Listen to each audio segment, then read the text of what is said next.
每一天牧师家己做伙祈祷。今日是9月24。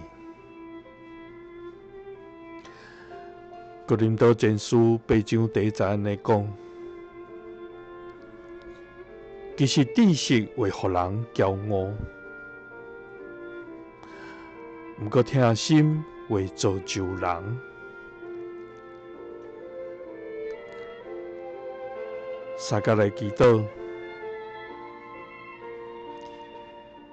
用听心造就阮的天父，阮感谢你。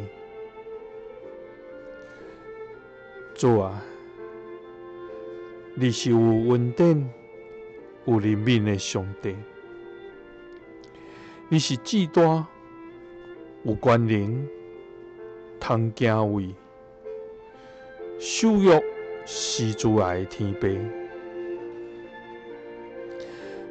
主啊，你带以色列百姓过红海，行大地，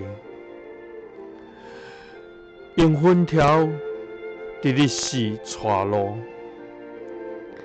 用火条伫暝时保护。你赏赐因正直的律例，真实的法度，要爱因通遵探你的诫命，来得你的恩福。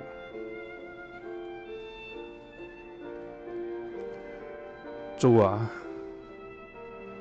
总是阮常常袂记得你的律例甲法度，掠家己有知识来骄傲。求你互阮学习谦卑，除去骄傲，遵探命令，真心顺服。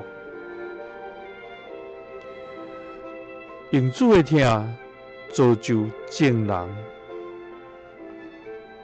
互人通得救主赐福。祈祷是奉主耶稣基督的圣名，阿们。感谢主，咱的主是有恩典、有怜悯的主，伊也是一个守约施慈爱的天父，伊爱咱除去家己的骄傲，也学习伊对咱的听，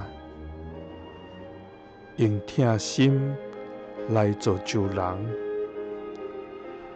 互人因为咱通得救主的赐福。耶稣听你，赐你平安。